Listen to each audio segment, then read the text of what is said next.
Hello everyone, कैसे हैं आप सब लोग। आज हम IGNOU BSc block 2 classical mechanics इसको हम स्टार्ट करने जा रहे हैं और आज का हमारा लेक्चर बहुत ही खूबसूरत होने वाला है। तो बिना किसी देरी के आप भी कॉपी और पेन लेकर तैयार हो जाओ और हम भी तैयार हो जाते हैं। हमें सबसे पहले क्या पढ़ना है एक बार उस पर डिस्कस करते हैं। तो देखिए, हम पढ़ेंगे बेसिक कॉन्सेप्ट्स ऑफ मैकेनिक्स। अब बेसिक कॉन्सेप्ट्स ऑफ मैकेनिक्स में हम किन चीजों से डील करते हैं। ऑब्वियस सी बात, जितने भी न्यूटन के लॉज जितने भी हमारे पास हैं उन सबसे मेनली हम डील करते जाते हैं। अब इनको पढ़ें इससे पहले हमें कुछ बेसिक्स बातें जाननी पड़ेंगी जिससे चैप्टर समझने में हमें आसानी होगी। सबसे पहले हमारे पास है, देखिए, हम पढ़ेंगे फ्रेम ऑफ रेफरेंस के बारे में, फिर हम कुछ कंजर्वेशन लॉस के बारे में, फिर सेंट्रल फोर्सेस जैसे ग्रेविटेशन, इन सब के बारे में धीरे धीरे करके स्टडी स्टार्ट करेंगे। अभी हम स्टार्ट करेंगे फ्रेम्स ऑफ रेफरेंस। अब फ्रेम ऑफ रेफरेंस का जो आइडिया है, जो बेसिक कॉन्सेप्ट है, वो कैसे है। तो आंसर है कि अगर मुझे मेजरमेंट करनी है, ऑब्वियस सी बात है कि मैं कहीं किसी लोकेशन पर खड़ा होके या बैठ के या किसी कार में बैठ के मैं किसी के लोकेशन को मेजर कर रहा हूंगा, ये तो कंफर्म है। अब मेजरमेंट करने के लिए मेरे पास क्या जरूरी है, ऑब्वियस सी बात कि कोई ऑब्जेक्ट कितना दूर है मुझे उसकी लोकेशन जाननी है, तो मेरे पास एक लेंथ मेजरिंग स्केल होना चाहिए और एक क्लॉक होनी चाहिए, टाइम मेजरिंग स्केल, कि वो कितनी देर से कहां पर और कैसे बिहेव कर रहा है। अभी इसी बात को हम लिखते भी हैं कि फ्रेम ऑफ रेफरेंस क्या है। तो आंसर है set of coordinate axis in which we have length measuring scale as well as a clock.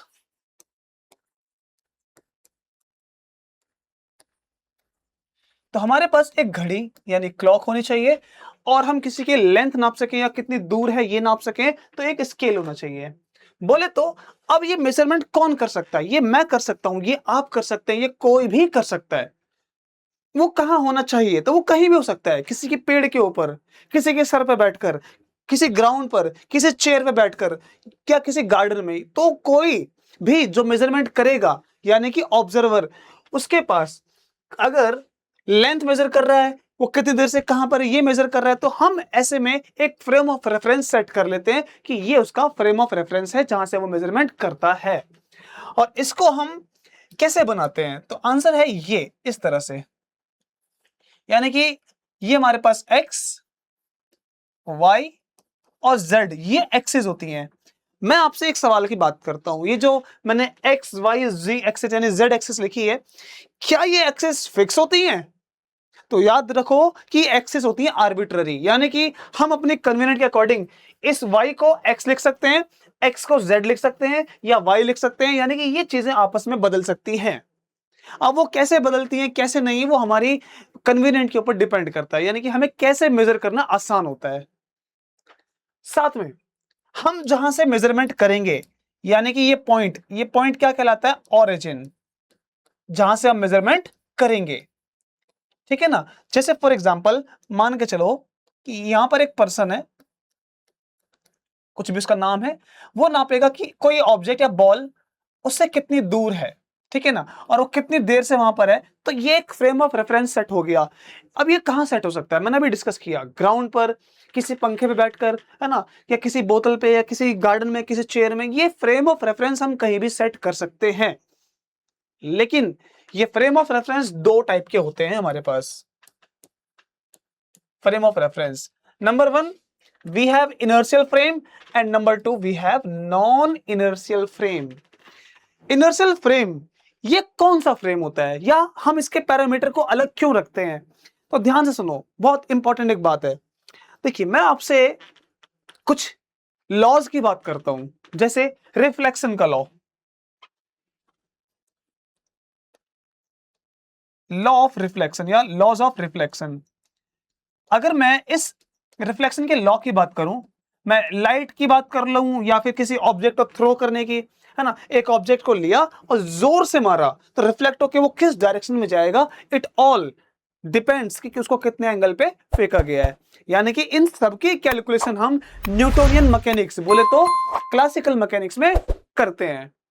अब लॉज ऑफ रिफ्लेक्शन की अगर हम बात करें तो मैं आपसे एक छोटा सा एग्जांपल लेके बात करता हूं। चलिए, अगर एक एक्सपेरिमेंट मैं अर्थ पर करता हूं, वो कैसे करता हूं, एक बॉल ली, उसको मैंने जमीन पे मारा, टकरा के वापस मेरे हाथ में आ गई। अगर मैं उस बॉल को यहां से सीधा फेंकूंगा, ठीक है, तो सीधा ही मेरे हाथ में वापस आएगी। किसी एंगल पे फेंकूंगा तो किसी एंगल पे ऐसे जाएगी, ये तो कंफर्म है। इसी को तो बोलते हैं ना कि रिफ्लेक्शन के लॉ को फॉलो करना। आगे सुनते जाइए। अब ऐसे ही मान के चलो कि मैं एक कमरे में मस्त बैठा हूं या एक जगह पर खड़ा होता हूं।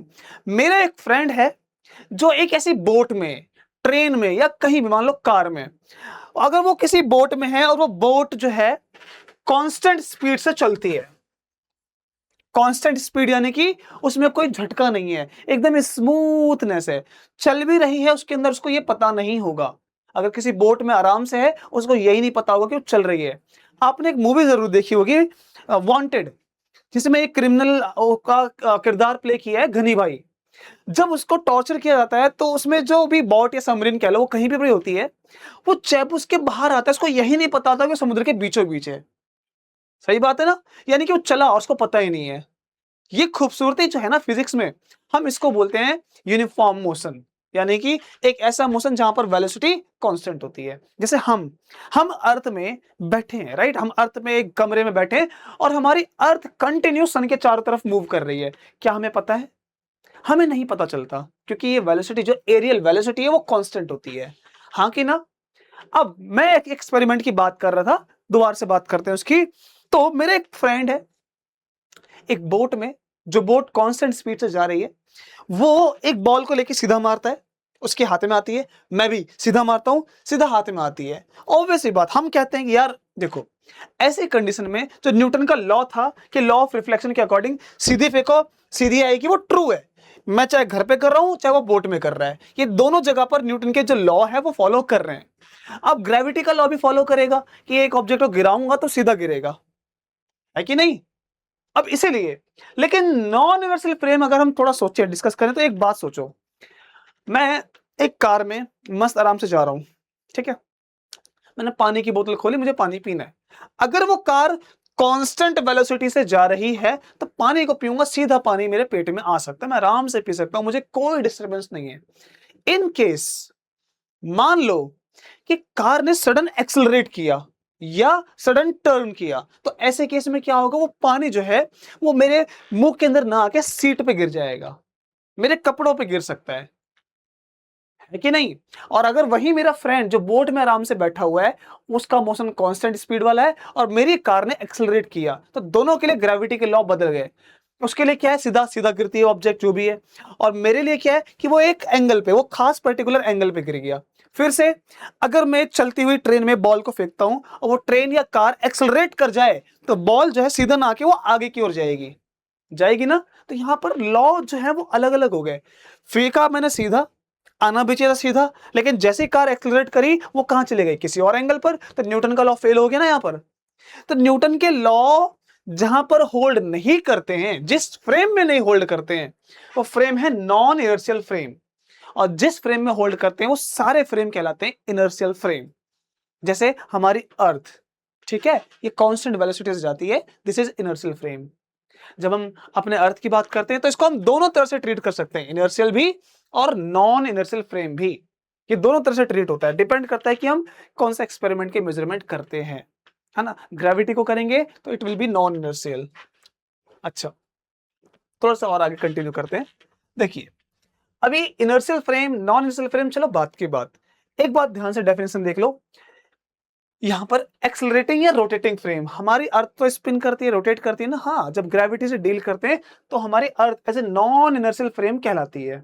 यहां पर किसी भी चीज को एक्सप्लेन करने के लिए एक स्यूडो फोर्स की नीड होती है। स्यूडो फोर्स कैसे, समझाता हूं मैं, चलो देखो।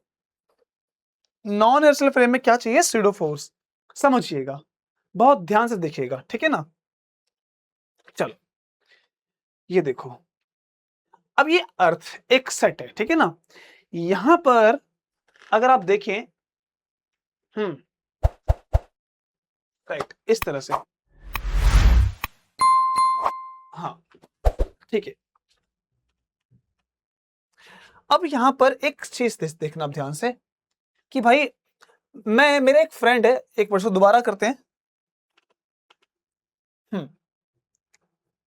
हाँ, एक मेरा फ्रेंड पोल पे खड़ा हुआ है, बहुत बहादुर है, पोल पे खड़ा हुआ है, और दो फ्रेंड और हैं जो ना इक्वेटर की लाइन पे खड़े हैं। इक्वेटर की लाइन पर एक मान के चलो कि यहां पर है, ठीक है, और एक फ्रेंड मेरा और है जो इसके सीधी लाइन में खड़ा है। इस तरह से बात को समझना बहुत गहराई से, एक एक्सपेरिमेंटल फैक्ट। अब ना ये जो फ्रेंड है, लेट्स बी से कॉल ए, बी और सी। तो ए वाले भाई साहब ने डिसाइड किया कि यार मुझे ना बी की तरफ एक बॉल फेंकनी है, सीधी फेंकनी है। इसके पास बॉल है, इसने कैच एंड कैच खेलने की सोची, चल तो कैच पकड़ मेरी बॉल। तो ये फेंकता है, ये बी के पास फेंकता है बॉल को। लेकिन जब ये बॉल बी के पास फेंकता है तो हम सबको पता है कि भाई हम अर्थ पे हैं, अर्थ स्पिन कर रही है, हमें पता नहीं चलता, लेकिन कर तो रही है ना। तो जब तक बॉल यहां से यहां ट्रेवल करेगी, समझना, बॉल जब यहां से यहां ट्रेवल करेगी उतनी देर में क्या कंडीशन बनेगी, तो ध्यान से देखो, उतनी देर में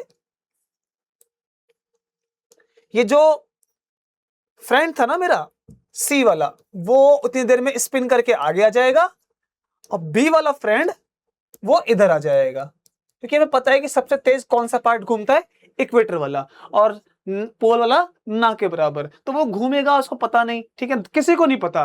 लेकिन जो पोर्शन सबसे धीरे घूमता है वो वहां पर है, इक्वेटर वाला सबसे तेज घूमता है तो वो यहां पर है। तो बॉल जब तक यहां पहुंचेगी सी वाला आगे आ चुका होगा। तो बॉल किसके पास आएगी, सी के पास आएगी। आएगी नहीं आएगी, अच्छा आएगी बॉल। अब जरा इस फ्रेम को रीसेट करो। रीसेट मतलब भाई देखो, इनको तो पता नहीं कि चल रही है ना हमारी अर्थ, इनको तो पता नहीं कि अर्थ चल रही है। तो उस भाई साहब ने बॉल फेंकी और बॉल किसके पास आ गई, सी के पास। उनको तो लगेगा कि बॉल मुड़ के आई है सी के पास। बात की गहराई को समझना भाई, इनको तो पता नहीं ना कि हमारी जो अर्थ है वो स्पिन कर रही है। तो बॉल ए फेंकेगा तो बी के पास ना कि, तो सी के पास रियल में आएगी ना। रियल का फैक्ट अपने को पता है, सीक्रेट, कि अर्थ स्पिन कर रही है तो वो आगे आ जाएगा। लेकिन इनको तो नहीं पता ना कि अर्थ स्पिन कर रही है, तो बॉल किसके पास आएगी, सी के पास आएगी। तो इनको लगेगा बॉल मुड़ के आई है, बॉल मुड़ के आ गई है ना। और अब मुड़ के क्यों आई, ऐसे मोड़ने के लिए क्या चाहिए होता है, मोड़ने के लिए इसको क्या चाहिए, फोर्स। तो इनको लगेगा कि कोई फोर्स अप्लाई हुई है। और ऐसे में हमें बहुत अच्छे से क्लियरली पता है कि यार फोर्स ना पेयर में बनती है, जोड़े में। न्यूटन का थर्ड लॉ, एक्शन रिएक्शन, यहां तो कुछ ऐसा है ही नहीं, नहीं है भाई यहां पर। तो ये वाली जो फोर्स है वो स्यूडो फोर्स कहलाती है, स्यूडो फोर्स, यानी कि जो लगती फोर्स है लेकिन होती नहीं है।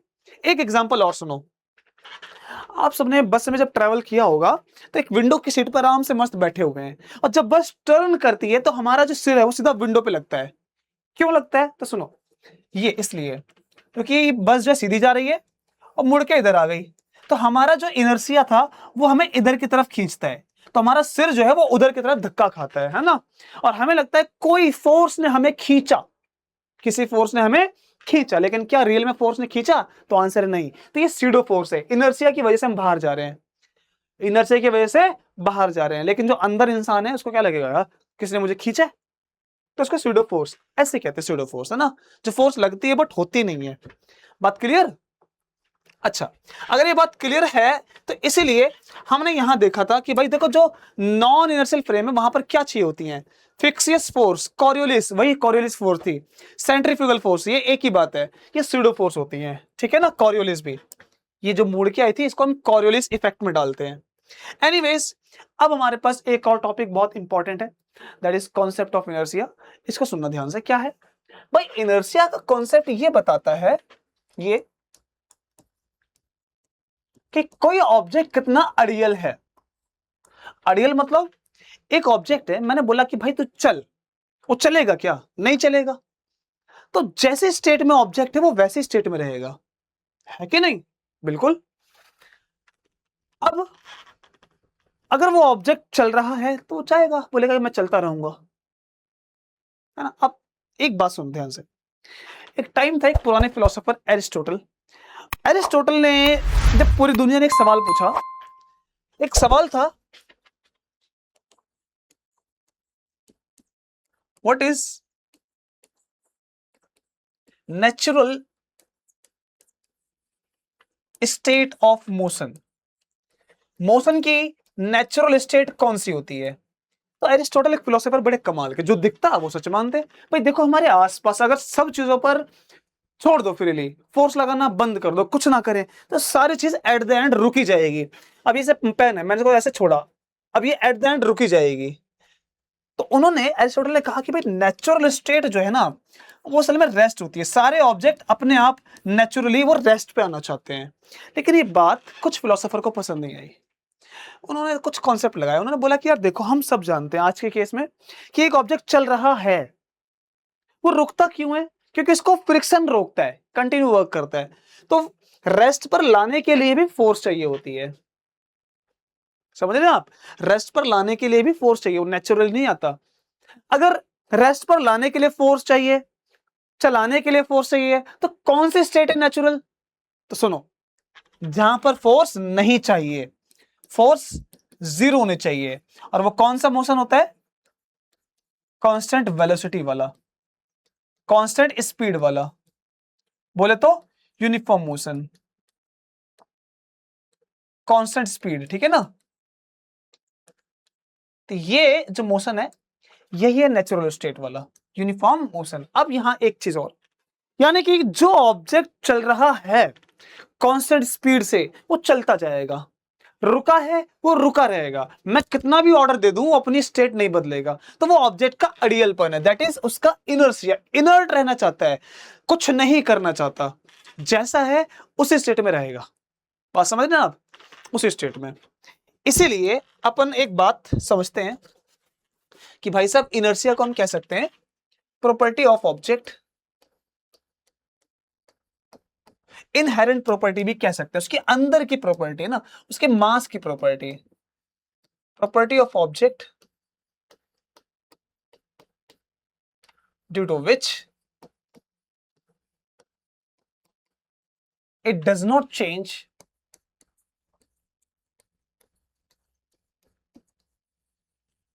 it does not change its state of motion। तो अपनी मोशन की स्टेट को वो नहीं बदलता है। यही जो प्रॉपर्टी ऑब्जेक्ट की, वो मास कहलाती है। यानी प्रॉपर्टी क्या, कहां से आई? उसके मास की वजह से। फॉर एग्जाम्पल कि एक साइकिल और एक ट्रक है, मुझे पता है कि दोनों रुके हैं, बोलने पे चलेंगे नहीं, उनके स्टेट को बदलने के लिए फोर्स लगानी पड़ेगी, फोर्स लगानी पड़ेगी। तो जब मैं धक्का दूंगा तो बताओ आसानी से कौन चलेगा? किसका इनर्शिया कमजोर है रुके रहने का? है ना? रुके रहने का इनर्शिया, मतलब इनर्शिया तीन तरह के होते हैं। पहला इनर्शिया ऑफ रेस्ट, दूसरा इनर्शिया ऑफ मोशन, तीसरा इनर्शिया ऑफ डायरेक्शन। जिस डायरेक्शन में चल रहा है वो डायरेक्शन अपनी नहीं बदलता है ना, रुका है रुका रहेगा। तो किसका इनर्शिया कम है? साइकिल का। साइकिल का मास कम है ना, और ट्रक का मास ज्यादा है, तो दोनों को धक्का दोगे, साइकिल आसानी से चल पड़ेगी। इनर्शिया कम है, तो मास जिसका कम, इनर्शिया उसका कम। मास जिसका ज्यादा, उसका इनर्शिया भी ज्यादा। देखो यहां देखो जरा, एक कार जो सीधी जा रही थी, वो इधर मुड़ गई, तो उसका इनर्शिया तो बोलेगा डायरेक्शन मेरे को बदलनी नहीं है, मैं जिस तरफ जाता हूं मुझे उसी तरफ ले चलो यार। इसलिए ऑब्जेक्ट वो ऑटोमेटिक यहां की तरफ आता है, because of inertial motion, inertia की वजह से। अब इनर्शिया के बहुत सारे एग्जाम्पल हैं, जैसे ये वाला एग्जाम्पल। आप एक बस में खड़े हैं, जब बस पे ब्रेक लगती है तो क्या होता है? होता यह है कि जो पार्ट बस के सरफेस से कनेक्ट है, अगर बस रुकी तो आपके पैर भी रुकेंगे, आप, लेकिन आपकी बॉडी इनर्शिया की वजह से आगे की तरफ जाती रहती है, क्योंकि हवा में है वो पार्ट। जो ग्राउंड पे रखा हुआ है पैर, बस रुकेगी, पैर भी रुकेगा, साथ में दोनों कनेक्टेड है। और बॉडी, हमारा जो हेड है, पूरी बॉडी, अपर बॉडी, वो हवा में, इसलिए बॉडी को हम आगे की ओर धक्का खाते हैं बस रुकते ही। लेकिन जब रुके हैं, बैठे हुए हैं, और बस अचानक से चलती है, तो होता ही है कि हमारी पूरी बॉडी रेस्ट पर है।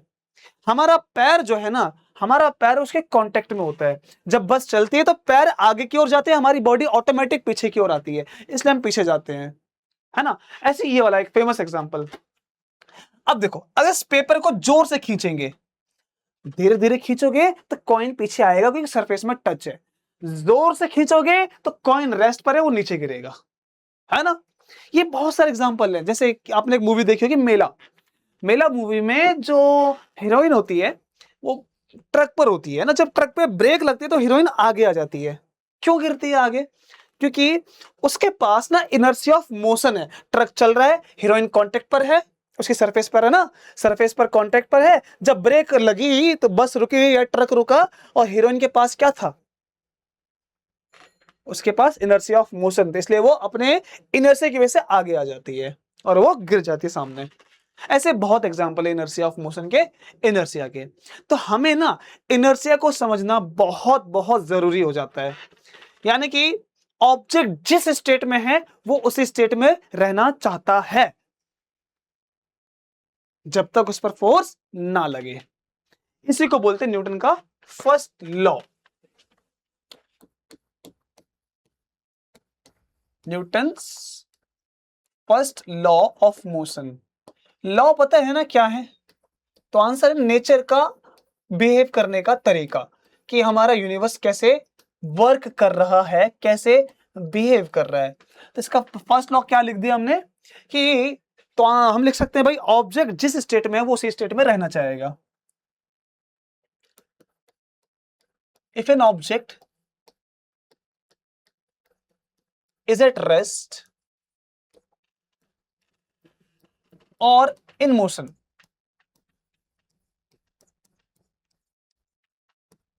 it will continue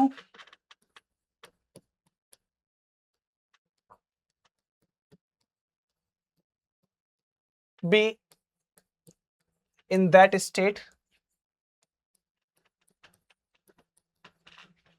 unless an external force is applied on it। अब ये एक्सटर्नल फोर्स का जो कॉन्सेप्ट है मैं इसको अच्छे से बताऊंगा क्या है, लेकिन जब तक आप ये पहले समझो इस लाइन में और क्या क्या चीजें थी। देखो यहां से लेकर के यहां तक ये थे डेफिनेशन ऑफ इनर्शिया। अगर आप ध्यान से देखो तो यही तो इनर्शिया की डेफिनेशन है ना। तो फर्स्ट लॉ हमें क्या देता है? फर्स्ट लॉ गिव्स डेफिनेशन, या फिर लॉ ऑफ इनर्शिया ये भी लिख सकते हो ना। First law gives law of inertia. दूसरा एक और चीज देखो, फोर्स क्या कर सकती है? फोर्स इनर्शियल की स्टेट जो है उसको चेंज कर सकती है, डायरेक्शन चेंज कर सकती है। रेस्ट पर है मोशन में ला सकती है, मोशन पे है रेस्ट पे ला सकती है। तो ये एक और चीज देता है, गिव्स डेफिनेशन ऑफ फोर्स, कि फोर्स होती क्या है। इससे हमें पता लग जाता है दोनों के दोनों बातें। ठीक है, ये बात। अब एक्सटर्नल फोर्स और इंटरनल फोर्स क्या होती है, इस बात को अपन डिस्कस करेंगे लेकिन बाद में, नेक्स्ट लेक्चर में। अभी के लिए पहले इतना समझो। मजा आया? अगर आया हो बने रहो हमारे साथ, और कोई डाउट हो कमेंट डालो, कुछ और चीजें भी जाननी हो उसको भी। ठीक है ना? तब तक के लिए मिलते हैं अगली क्लास में।